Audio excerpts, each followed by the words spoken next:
It's the kid, it's the kid, it's the kid, it's the kid, it's the kid, it's the kid, it's the kid, it's the golden Pekin. I almost tore out my throat. Leicester City are battling relegation. That's the first thing that we need to understand before we go forward in this pre-match analysis. The honeymoon is over. The fairy tale has been extinguished.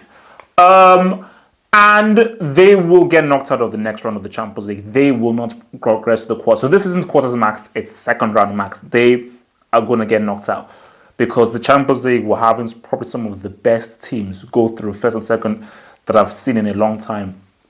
So Leicester, Ranieri are going to be realistic now. The focus has to be on survival because it would be extremely survival, rude, blasphemous, even pyrotechnical to win a League One season and get relegated the next season.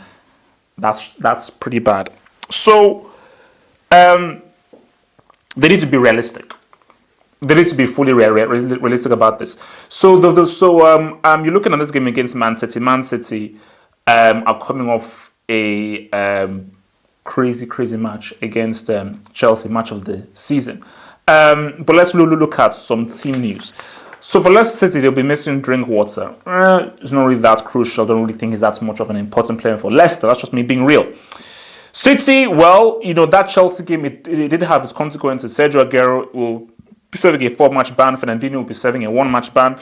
Otamendi's out. And apparently some dude called Delph is available.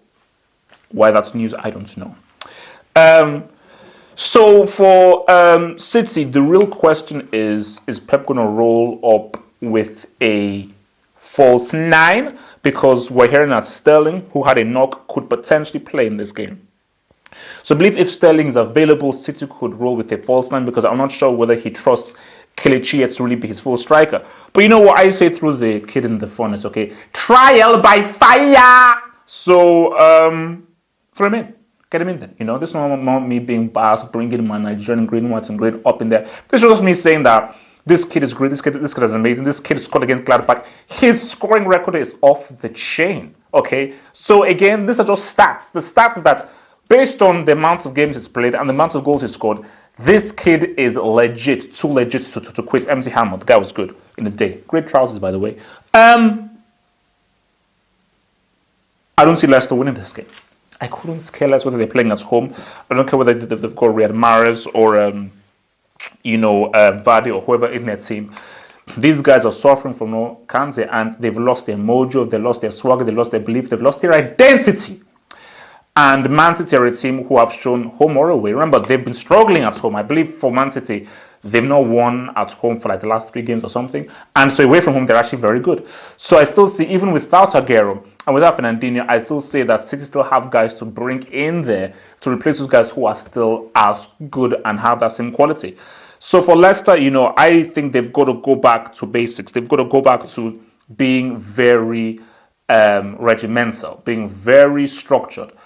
Keep the ball, keep things very simple. But the key thing is structure, keeping the shape. They have to focus on defense and the ABCs of defense, marking your men, keeping it tight, defending as a unit, and everybody being disciplined and knowing where to position themselves and denying City any space. Because for City, they're a passing team. And Guardiola knows how to really pass those boys. And the way that you stifle a passing team is you've got to be defensively on point. But that's just me. We're talking a perfect scenario here. City, with the kind of guys they have, you have Nolito in there, you have De Bruyne in there.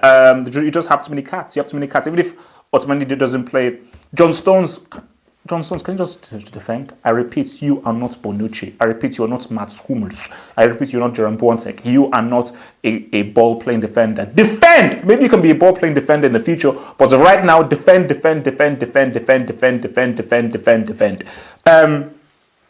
So a scoreline. A scoreline. I'm going to roll with a... I don't want to say lubrication, that would be too harsh.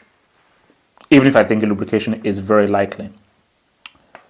I'm going to go with a 2-0 to Man City. 2-0 Man City. Nice, quick, as fresh as a newborn baby. Everybody who are having children out there, abortions, don't do it. Well, 2-0 to Man City. Leicester City, I just think that they are a team who are struggling.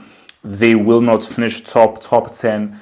Their focus has to be to avoid relegation, and the quicker they realize that they're in a relegation battle, the better. Because if they don't, and they keep getting distracted by lofty dreams of what they could do in Europe, they will get their ass become like grass.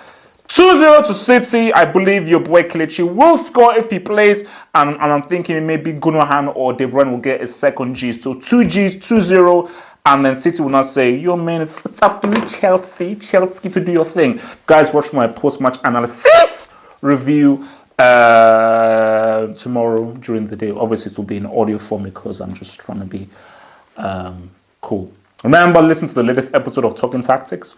Subscribe to the channel and head to the websites and visit the blog. Guys, just click the buttons, man. There's so many buttons to click. Do your thing, do your thing, do your thing.